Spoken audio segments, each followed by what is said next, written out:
Shalom, selamat pagi Bapak Ibu dan sekalian. Senang sekali kita bisa berjumpa pada kesempatan pada renungan pagi hari ini. Tema firman Tuhan pada pagi hari ini yaitu saya berikan kekuatan di dalam penantian. Di dalam Mazmur 37 ayat yang ke-7a dikatakan bahwa berdiam dirilah di hadapan Tuhan dan nantikanlah Dia. Ya, kata berdiam diri ini bukan saja kita tidak melakukan apa-apa. Bukan berarti kita hanya berdiam saja, tetapi apa yang menjadi tugas kita, apa yang menjadi tanggung jawab kita di dalam pekerjaan kita, di dalam rumah tangga kita, di dalam komunitas kita, di dalam setiap apapun yang kita ada di dalamnya, kita harus tetap melakukan apa yang menjadi bagian kita. Arti berdiam diri di sini yaitu berdiam di hadapan Tuhan adalah kita mau duduk diam, duduk mendengarkan akan firman Tuhan, mendengarkan apa menjadi suara Tuhan dalam kehidupan kita, dan kita mau percaya hanya kepada Tuhan. Sebab pada saat kita percaya, maka Tuhan pasti akan bertindak di dalam kehidupan kita. Seperti dalam Mazmur 37 ayat yang ke-5, firman Tuhan katakan, serahkanlah hidupmu kepada Tuhan dan percayalah kepadanya, dan Ia akan bertindak. Amin. Haleluya. Janji Tuhan yang begitu luar biasa. Pada saat kita menyerahkan hidup kita pada Tuhan dan kita percayanya pada Tuhan, maka Dia akan bertindak dalam kehidupan kita. Menanti adalah salah satu guru terbaik dalam kehidupan setiap manusia. Karena melalui penantian ini kita bisa belajar untuk kita bersabar. Melalui penantian kita belajar untuk kita bisa bertekun dan kita tetap setia menanti saat-saat Tuhan bekerja dan bertindak di dalam kehidupan kita. Amin. Janji Tuhan yang begitu luar biasa. Bapak-Ibu sekalian, tetapi kadang manusia kita tidak sabar dalam penantian, sehingga mulai mengambil jalan pintas dengan caranya sendiri. Banyak terjadi ya dengan adanya kasus-kasus yang terjadi sekarang di akhir-akhir ini. Orang yang terpapar COVID-19, mereka mulai putus asa di dalam tekanannya, dia menjadi stres, dan akhirnya apa? Dia mengambil satu tindakan sampai dia bunuh diri. Artinya dia tidak sabar menanti akan adanya pertolongan Tuhan. Ada juga orang yang ingin cepat kaya. Dia tidak sabar menanti akan mujizat yang terjadi, akan pertolongan dari Tuhan. Sehingga apa yang dia lakukan? Dia melakukan jalan pintas, pergi ke dukun, minta agar supaya dia bisa menjadi kaya. Justru dari situlah orang ini akan terjerumus masuk ke dalam jerat iblis. Dia diikat oleh iblis dan masa depannya pasti akan hancur. Mungkin saat ini kita sedang mengalami berbagai masalah di saat-saat yang sukar seperti ini. Di masa pandemi COVID-19 ini, di mana telah terjadi krisis kesehatan, telah terjadi krisis ekonomi yang belum tahu kapan ini akan berakhir. Firman Tuhan kembali mengingatkan kepada kita semua, berdiam dirilah di hadapan Tuhan dan nantikanlah Dia. Karena kita tahu bahwa keadaan dunia ini menjelang kedatangan Tuhan yang kedua kali ini, di akhir zaman ini, bukannya semakin hari semakin baik, tetapi semakin hari semakin jahat. Kejahatan dan dosa manusia akan semakin meningkat. Karena apa? Karena iblis bekerja juga semakin kuat. Untuk apa? Mengikat manusia agar dia jatuh di dalam dosa. Oleh karena itu Bapak-Ibu sekalian, pergunakanlah waktu ini dengan sebaik-baiknya, sesuai dengan apa yang Tuhan mau untuk kita kerjakan dalam kehidupan kita. Kita mau mengerti apa yang menjadi kehendak Tuhan dalam kehidupan kita. Efesus 5 ayat yang ke-16 dikatakan bahwa dan pergunakanlah waktu yang ada Karena hari-hari ini adalah hari-hari yang jahat.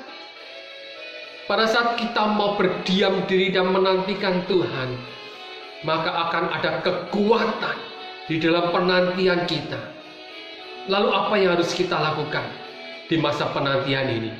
Ada 3 hal yang harus kita lakukan. Yang pertama, kita harus berjaga-jaga.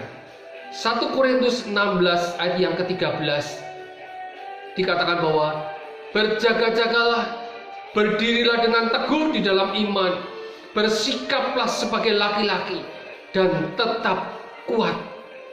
Bapak sekalian, dalam berjaga-jaga ini dibutuhkan suatu iman dan pengharapan. Berjaga-jaga artinya kita bersungguh-sungguh mempersiapkan hidup kita, dan kita selalu berada di dalam satu kebenaran Tuhan. Rasul Paulus menasihatkan kepada jemaat di Korintus agar kita bersikap sebagai laki-laki dan tetap kuat.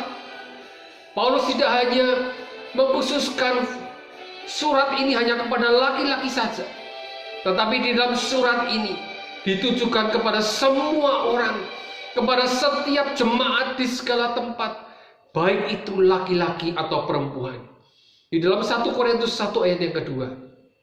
Jadi di sini Paulus meminta kepada setiap jemaat memiliki sikap seperti laki-laki, memiliki sikap sebagai laki-laki sejati, yaitu apa? Mempunyai keberanian. Kapan waktunya Tuhan buat kita? Tidak ada kita yang tahu. Bapak Ibu sekalian, oleh karena itu kita sebagai anak Tuhan, kita harus memiliki sikap sebagai laki-laki sejati, mempunyai keberanian, bukan ketakutan, bukan kecemasan, bukan suatu hal yang melemahkan iman kita. Mari kita tetap kuat di dalam iman dan pengharapan kita hanya kepada Tuhan. Hal yang kedua, apa harus kita lakukan dalam penantian ini? Yang kedua yaitu kita menanti dengan tekun. Di dalam Roma 8 ayat yang ke-25 dikatakan bahwa tetapi jika kita mengharapkan apa yang tidak kita lihat, kita menantikannya dengan tekun. Di dalam masa penantian yang panjang ini mungkin dibutuhkan suatu ketekunan. Sebab melalui ketekunan ini akan membuahkan hasil yang sangat luar biasa. Apa yang menjadi harapan kita? Kita pasti akan tercapai asalkan apa? Kita mau tekun menantikan Tuhan di dalam kehidupan kita.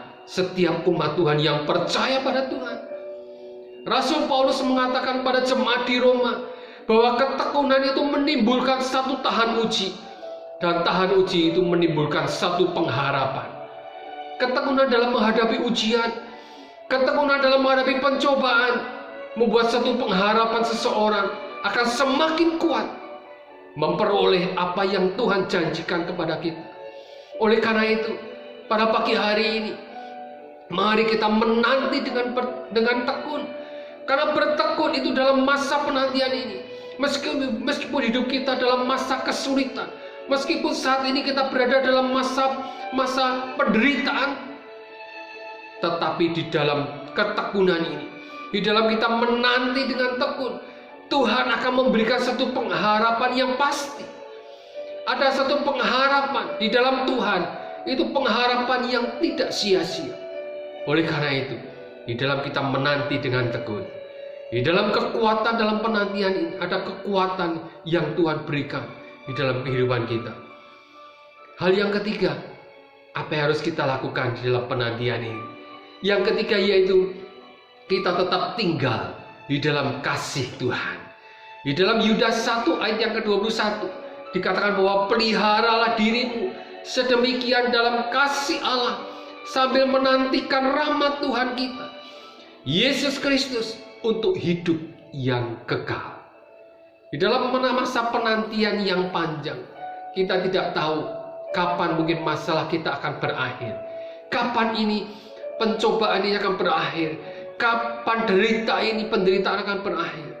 Marilah kita tetap memelihara diri kita, tetap berada dalam kasih Tuhan, dan tinggal di dalam kasih Tuhan. Bapak-Ibu sekalian, pada saat kita melakukan apa menjadi bagian kita, lakukanlah apa menjadi bagian kita. Lakukanlah apa menjadi tanggung jawab kita. Ini semua kita lakukan dengan sungguh-sungguh, karena Tuhan memperhitungkan apa yang menjadi bagian kita yang kita lakukan dalam kehidupan kita. Bapak sekalian, dalam Yohanes 15 ayat yang ke-9 dikatakan bahwa seperti Bapa telah mengasihi aku, demikianlah juga Allah telah mengasihi kamu. Tinggallah di dalam kasih-Ku ini. Tuhan mengingatkan supaya kita tetap tinggal di dalam kasih Tuhan. Mengapa Tuhan mengingatkan kita tetap tinggal dalam kasih Tuhan?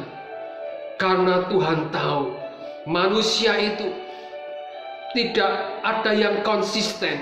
Manusia itu gampang berubah. Manusia itu gampang mudah melepaskan dirinya dari segala sesuatu. Dan pada saat kita mampu mengasihi Tuhan, pada saat kita berada di dalam kasih Tuhan dan kita mau melekat kepada Tuhan, kasih yang sempurna itu, dia menjadi teladan di dalam kehidupan setiap kita umat manusia.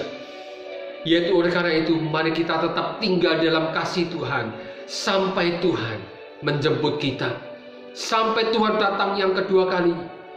Pada saat kita tinggal dalam kasih Tuhan, maka ada kekuatan yang baru yang Tuhan sediakan dalam kehidupan kita. Tuhan akan memberikan satu damai sejahtera. Tuhan akan memberikan segala sesuatu sukacita. Oleh karena itu, jangan tinggalkan kasih Tuhan dalam setiap kita, umat manusia. Bapak-bapak sekalian, mungkin saat ini kita masih berada dalam masa penantian. Masa penantian apa yang sedang kita alami saat sekarang ini? Mungkin kita sedang mengalami satu masalah yang rasanya kita belum kunjung selesai. Tetapi firman Tuhan pada pagi hari ini kembali mengingatkan pada kita semua. Bagi Bapak, Ibu, Saudara, dan saya, mari kita tetap berdiam diri di hadapan Tuhan. Dan kita menantikan Dia. Pada saat kita menantikan Dia, mari kita tetap berjaga-jaga. Di mana berjaga-jaga yaitu kita bersungguh-sungguh mempersiapkan hidup kita selalu berada di dalam kebenaran akan firman Tuhan. Dan yang kedua, kita memenanti dengan tekun. Sebab di dalam ketekunan itu ada tahan uji dan akan menimbulkan tahan uji, dan tahan uji itu akan menimbulkan satu pengharapan, di mana pengharapan di dalam Tuhan tidak ada yang sia-sia. Pengharapan di dalam Tuhan adalah satu pengharapan yang pasti. Tuhan akan memberikan jalan keluar bagi setiap apapun yang sedang kita hadapi. Yang ketiga, kita mau tetap tinggal di dalam kasih Tuhan yang sempurna itu. Karena Tuhan tahu menjadi kelemahan kita. Kita gampang berubah. Kita gampang meninggalkan segala sesuatu. Oleh karena itu, pada saat kita tinggal dan melekat pada Tuhan, Tuhan akan menyalurkan kasih itu, memberikan kekuatan bagi kita. Setiap apapun yang kita lakukan, Tuhan akan memberikan satu kekuatan yang baru. Tuhan akan memberikan satu damai sejahtera dan sukacita. Oleh karena itu, jangan tinggalkan Tuhan. Ada kekuatan di dalam penantian, yaitu penantian hanya di dalam Tuhan Yesus Kristus. Amin. Tuhan Yesus memberkati.